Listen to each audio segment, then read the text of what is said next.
लेकर हाजिर हूं मैं राजीव। तो दोस्तों, राहुल गांधी के खिलाफ अपनी सारी चालों में नाकाम रहने वाली बीजेपी की हताशा अब खुलकर दिखाई देने लगी है। बीजेपी को शायद उम्मीद रही होगी कि संसद से बर्खास्तगी के बाद राहुल गांधी शांत बैठ जाएंगे, अडानी मुद्दे पर सवाल पूछना छोड़ देंगे, लेकिन राहुल गांधी के ऐसे कोई इरादे नहीं दिख रहे हैं कि वे अडानी मामले पर मोदी सरकार को घेरना छोड़ दें। राहुल गांधी लगभग रोज ये सवाल तो कर ही रहे हैं कि अडानी की कंपनियों में 20,000 करोड़ रुपए किसके आए, और अब वो उन नेताओं को भी निशाने पर ले रहे हैं जो कभी कांग्रेस में थे, कांग्रेस में रहते हुए जिन्होंने सत्ता के मजे लूटे और अब कांग्रेस के विपक्ष में आने के बाद लगभग 9 साल 10वां साल चल रहा है और कांग्रेस विपक्ष में है, सत्ता में नहीं है। और जब कांग्रेस विपक्ष में है तो उसके विपक्ष में आने के बाद वो नेता जो कभी सत्ता सुख भोग रहे थे वो अब परेशान होकर के बीजेपी के पाले में चले गए हैं। गुलाम नबी आजाद उन्हीं नेताओं में से एक हैं जो अब अपनी पार्टी बना चुके हैं। बीजेपी में तो नहीं गए हैं, लेकिन अपनी पार्टी बना लिए हैं और बिल्कुल बीजेपी के समर्थन में अब खुलकर सामने आते हुए दिखाई दे रहे हैं। तो गुलाम नबी आजाद भी उन्हीं नेताओं में से एक हैं जिन्होंने इस साल अगस्त में कांग्रेस से इस्तीफा देकर अपनी नई पार्टी बना ली। आजाद खुलकर तो बीजेपी के साथ नहीं गए, लेकिन जिस तरह से वे हर दिन गांधी परिवार और खासकर राहुल गांधी के खिलाफ बयान दे रहे हैं, उससे यह समझना कठिन नहीं है कि आजाद राहुल गांधी पर निशाना लगाकर बीजेपी की मदद कर रहे हैं।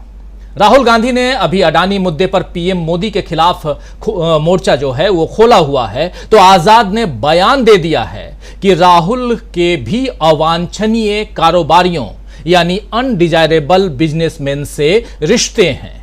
आजाद ने आरोप लगाया है कि राहुल गांधी समेत पूरी गांधी फैमिली के कारोबारियों से रिश्ते हैं। मैं इसके 10 उदाहरण दे सकता हूं जहां विदेश तक जाकर वे ऐसे कारोबारियों से मिले हैं। आजाद का यह बयान देने में जो दरअसल देर थी, या कहें तो आजाद ने थोड़ी देरी कर दी, या देर आयद दुरुस्त आयद कह लें, जो भी कहें, लेकिन आजाद के इस बयान के तुरंत बाद बीजेपी नेता रविशंकर प्रसाद, जो पूर्व केंद्रीय मंत्री रह चुके हैं, वो मैदान में उतर गए और उन्होंने कहा कि गुलाम नबी आजाद ने एक बहुत ही गंभीर आरोप लगाया है कि राहुल गांधी जी जब भी विदेश दौरे पर जाते हैं तो कई अवांछित व्यापारियों से मिलते हैं और उनके कई व्यापारिक घरानों से संबंध हैं। अब देश ये जानना चाहता है कि अपने विदेश दौरों पर राहुल गांधी किस तरह से मिलते हैं, कौन है ये अवांछित व्यापारी और इनके क्या हित जुड़े हुए हैं राहुल गांधी के, या इनसे राहुल गांधी क्यों मिलते हैं। ये तमाम सवाल आज प्रेस कॉन्फ्रेंस करके रविशंकर प्रसाद पूछ रहे थे राहुल गांधी से, कांग्रेस से। जरा सुन लेते हैं क्या कुछ कह रहे हैं रविशंकर प्रसाद। इससे एक बड़ा सवाल होता है कि राहुल गांधी हर 4-5 महीने के बाद विदेश जाते हैं। किससे मिलते हैं राहुल गांधी जी? क्योंकि बाकी तो जाते हैं तो क्या क्या बोलते हैं कि भारत के लोकतंत्र पर ही सवाल करते हैं, वो चर्चा हम लोग कर चुके हैं। लेकिन राहुल गांधी किससे मिलते हैं? ये अनडिजायरेबल बिजनेसमैन कौन है? ये देश जरूर जानना चाहेगा और हम चाहेंगे कि ये बात सच्चाई देश के सामने आनी चाहिए कि राहुल गांधी जी जब भी विदेश जाते हैं तो किस तरह के अनडिजायरेबल एलिमेंट से, बिजनेसमैन से, अवांछनीय बिजनेसमैन से वो मिलते हैं। तो ये पूछ रहे हैं रविशंकर प्रसाद जी कि अनडिजायरेबल बिजनेसमैन कौन है जिनसे राहुल गांधी मिलते हैं जब भी वो विदेश जाते हैं, 3-4 महीने पे विदेश क्यों चले जाते हैं, ये तमाम सवाल कर रहे हैं रविशंकर प्रसाद। गुलाम नबी आजाद का ये बयान आया और रविशंकर प्रसाद की राहुल गांधी को घेरने की हड़बड़ाहट जो है वो साफ नजर आने लगी। ये जो हड़बड़ाहट है उसी से बीजेपी की हताशा भी साफ साफ झलक रही है। शायद बीजेपी अब हवा में तीर चलाकर राहुल गांधी को घेरने में लगी हुई है। आपको याद होगा कि राहुल गांधी से जब अडानी के विरोध की वजह पूछी गई थी, और मुझे जहां तक ध्यान आ रहा है कि यह सवाल पूछा गया था जब राहुल गांधी पहुंचे थे शायद मध्य प्रदेश या राजस्थान पहुंचे थे उस भारत जोड़ो यात्रा के दौरान, तो पूछा गया था कि आप अडानी के खिलाफ बोल रहे हैं और आपके ही मुख्यमंत्री, खासकर राजस्थान के मुख्यमंत्री, अपने ही मंच पर अडानी को बुलाकर बैठा रहे हैं और 60,000 करोड़ रुपए का जो है बिजनेस समझौता कर रहे हैं उनके साथ। तो उस समय राहुल गांधी ने कहा था कि वे एक या दो उद्योगपतियों के हवाले देश की सारी पूंजी देने के विरोध में हैं, न कि तमाम उद्योगपतियों से उन्हें परहेज है। और यही कारण है कि वे मोदी सरकार से अडानी के मसले पर सवाल करते हैं। यानी कि उद्योगपतियों से राहुल गांधी को कोई तकलीफ नहीं है, तकलीफ इस बात से है कि एक या दो उद्योगपतियों के हवाले देश की संपत्ति को क्यों किया जा रहा है। यह सवाल बार बार राहुल गांधी पूछते आए हैं, वही सवाल यहां भी पूछ रहे हैं। जहां तक सवाल राहुल गांधी के विदेश दौरों का है और उस पर व्यापारियों से भेंट का है, तो राजनेताओं की देश विदेश में कई मेल मुलाकातें होती हैं, लेकिन किसी से मुलाकात के आधार पर किसी को कटघरे में खड़ा नहीं किया जा सकता।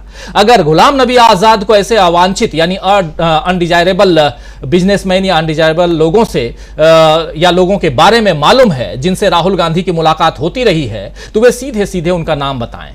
और अगर रविशंकर प्रसाद आजाद के बयान के आधार पर राहुल गांधी पर इल्जाम लगा रहे हैं, तो वे और उनकी पार्टी यानी बीजेपी भी आजाद से ही पूछे कि ऐसे कौन से लोग हैं जिनसे मिलकर राहुल गांधी भारत को कमजोर करने की कोशिश कर रहे हैं।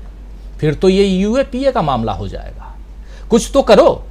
खैर, बीजेपी तो देश की सबसे बड़ी और मजबूत पार्टी है, 9 साल से सरकार उसी की है, तो उसके पास सारी खुफिया सूचनाएं भी होंगी कि कौन कहां किससे मिल रहा है। लेकिन पुख्ता सबूतों पर बात करने की जगह है यहां तो हवा में तीर चलाकर राहुल गांधी को घेरने की कोशिश हो रही है। और मजेदार तथ्य यह है कि अब राहुल गांधी को घेरने के लिए अवांछित व्यापारियों का नया मुद्दा खड़ा किया जा रहा है। लेकिन इससे इस सवाल का जवाब तो फिर भी नहीं मिलेगा कि अडानी की शेल कंपनियों में 20,000 करोड़ रुपए किसके आए। आज राहुल गांधी ने एक बार फिर वीडियो संदेश के जरिए अपने सवालों को दोहराया है। वैसे राहुल गांधी के डरो मत वाले नारे और अडिग रहने वाले तेवर के आगे बीजेपी खुद को लाचार महसूस कर रही है। कल राहुल गांधी वायनाड जाने वाले हैं, जो उनका संसदीय क्षेत्र रहा है कह रहा हूं इसलिए क्योंकि अब वो सांसद नहीं है और अब वे संसद से निष्कासन के बाद फिर से अपने मतदाताओं के बीच जाएंगे, वायनाड जाएंगे। उनके स्वागत की तैयारियां जोर शोर से हो रही हैं। इसके बाद राहुल कर्नाटक दौरे पर जा सकते हैं, यानी तमाम आरोपों और मानहानि मामले में सजा के बावजूद राहुल गांधी अपनी बनाई राह पर बढ़े जा रहे हैं और यही बीजेपी की लाचारी का कारण है। तो आइए दोस्तों, आज न्यूज पॉइंट की शुरुआत करते हैं और चर्चा करेंगे कि राहुल के आगे बेबस क्यों है बीजेपी और क्या आजाद के कंधों के सहारे बीजेपी के वार से कमजोर होंगे राहुल गांधी, या फिर यह वार भी बीजेपी पर उल्टा पड़ेगा। सवाल कई हैं, सवालों का जवाब ढूंढने की कोशिश करते हैं। हमारे साथ कुछ वरिष्ठ साथी जुड़े हुए हैं, उन सबसे आपका परिचय करवाते हैं, आगे बढ़ते हैं। बहुत कुछ इस कार्यक्रम में हमारे साथ देखिए, इस वक्त 6 वरिष्ठ साथी जुड़े हुए हैं। प्रोफेसर अखिल स्वामी जी हमारे साथ जुड़े हुए हैं। स्वामी जी, आपका स्वागत करता हूं। हमारे साथ डॉक्टर प्रकाश हिंदुस्तानी जी हैं। प्रकाश जी, आपका स्वागत करता हूं। एक लंबे